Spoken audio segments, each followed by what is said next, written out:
Breaking news మాజీ మంత్రి విడుదల రజనీకి షాక్ తగిలింది. స్టోన్ క్రషర్స్ యజమానులను బెదిరించి వసూళ్ల కేసులో ఏసీబీ విచారణ చేయబోతుంది. కేసు నమోదు చేయడానికి ఏసీబీ సిద్ధమైనట్లు సమాచారం. రజనీపై విచారణకు గవర్నర్ అనుమతి కోరుతూ ఏసీబీ లేఖ రాసింది. ఇదే కేసులో ఐపీఎస్ అధికారి జాషువాను విచారణ చేసేందుకు సీఎస్ అనుమతించారు. పల్నాడుకు చెందిన లక్ష్మీ బాలాజీ స్టోన్ క్రషర్స్ యజమానులను బెదిరించి అక్రమ వసూళ్లకు పాల్పడ్డారని ఫిర్యాదులున్నాయి. 5 కోట్లు డిమాండ్ చేసి 2,20,00,000 వసూలు చేశారని అభియోగాలను మాజీ మంత్రి ఎదుర్కొంటున్నారు. ఈ అభియోగాలపై విజిలెన్స్ విచారణ చేసి ప్రభుత్వానికి నివేదిక ఇచ్చింది. ఎన్ఫోర్స్మెంట్ నివేదిక ఆధారంగా ఏసీబీ చర్యలకు సిద్ధమైంది.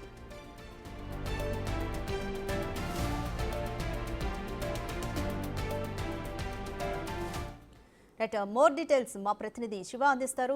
శివ, మాజీ మంత్రి విడుదల రజనీకి గట్టి షాక్ తగిలిందనే చెప్పొచ్చు. ఏసీబీ కేసు నమోదు చేయడానికి కూడా రంగం సిద్ధం చేసింది. అయితే ఇంతకీ అసలు ఎన్ఫోర్స్మెంట్ ఇచ్చిన నివేదికలో ఏ అంశాలు పొందుపరిచింది?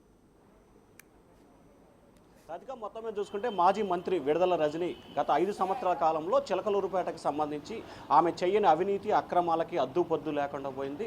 కొన్ని షాపింగ్ మాల్లను కూడా బలవంతంగా తక్కువ రేటుకి కొనుగోలు చేసి వాళ్ళు అమ్మకటానికి ఇబ్బంది పడితే కాలువ తవ్వించిన సంఘటన కూడా అప్పట్లో చిలకలూరుపేటలో సంచలనం సృష్టించిన పరిస్థితి కనిపిస్తోంది. ముఖ్యంగా చిలకలూరుపేటకు సంబంధించి ప్రకాశం జిల్లా సరిహద్దు ప్రాంతం ఉంటుంది. ఆ మార్టూరు దర్శికి సంబంధించిన మైనింగ్ కార్యకలాపాలంతా కూడా చిలకలూరుపేట మీదుగానే కొనసాగుతాయి.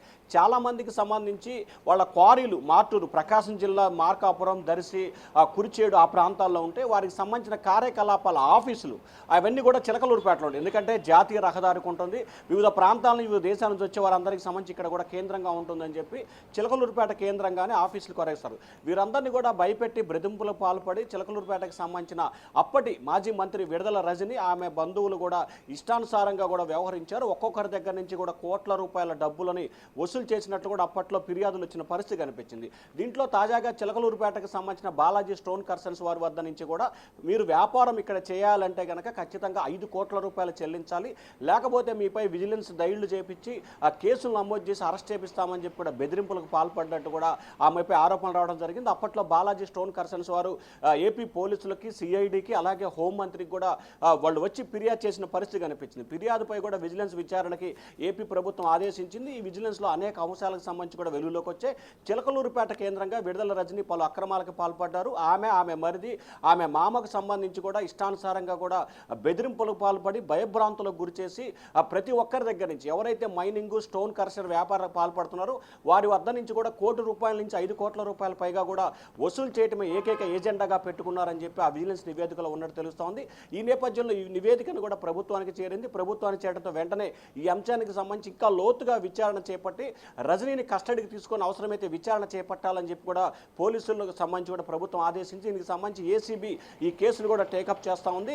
ఇప్పటికే ఏసీబీ అధికారులు రాష్ట్ర గవర్నర్ అబ్దుల్ నజీర్కి ఈ కేసుకు సంబంధించి విడుదల రజనీపై కేసు నమోదు చేసి విచారణ చేపట్టేందుకు అనుమతి ఇవ్వాలని చెప్పి కూడా ఏసీబీ గవర్నర్కి లేఖ రాశారు నిన్న సాయంకాలం. ఇవాళ రేపట్లో దానికి సంబంధించి అనుమతి వచ్చిన తర్వాత రజనీపై కేసు నమోదు చేసి ఆ కేసుకు సంబంధించి ఇంకా లోతుగా దర్యాప్తు చేసే అవకాశాలు కనిపిస్తున్నాయి. ఇప్పటికే విడుదల రజనీకి సంబంధించి దాదాపుగా చిలకలూరుపేట పరిసర ప్రాంతాల్లో 10 నుంచి 15 పైగా కూడా ఫిర్యాదులు వచ్చాయి. వాటిలో 2-3 కేసులు కూడా నమోదైనట్లు తెలుస్తూ ఉంది. ఇటీవల కాలంలో ఆమెపై నమోదైన SC/ST కేసుకు సంబంధించి కూడా ఏపీ హైకోర్టులో ముందస్తు బెయిల్ పిటిషన్ కూడా దాఖలు చేశారు. ఆ పిటిషన్కి సంబంధించి ఈ నెల 10 వరకు ముందస్తు చర్యలు తీసుకోవద్దంటూ కూడా హైకోర్టు ఆదేశాలు జారీ చేసింది. సో ఆమెపై అనేక ఫిర్యాదులు ఆరోపణలు రావడంతో కూడా ప్రభుత్వం ప్రత్యేక దర్యాప్తు సంస్థను కూడా నియమించే అవకాశాలు కనిపిస్తున్నాయి. ఎందుకంటే ఆమె చేసిన అక్రమాలకు సంబంధించి చాలా ఫిర్యాదులు, చాలా కేసులు ఉన్నాయి కాబట్టి సిట్ ఏర్పాటు చేసి ఇటీవల కాలంలో వల్లభనేని వంశీ వ్యవహారంలో ఏ రకంగా అయితే సిట్ ఏర్పాటు చేశారో చిలకలూరుపేట రజనీ వ్యవహారానికి సంబంధించి అదే తరహా సిట్ ఏర్పాటు చేసి గుంటూరు, చిలకలూరుపేట ఈ 2 ప్రాంతాల్లో ఆమె చేసిన అక్రమాలపై సమగ్రమైన విచారణ చేయించాలని చెప్పి కూడా ప్రభుత్వం ఆలోచన చేస్తా ఉంది. Radhika, thank you Shiva.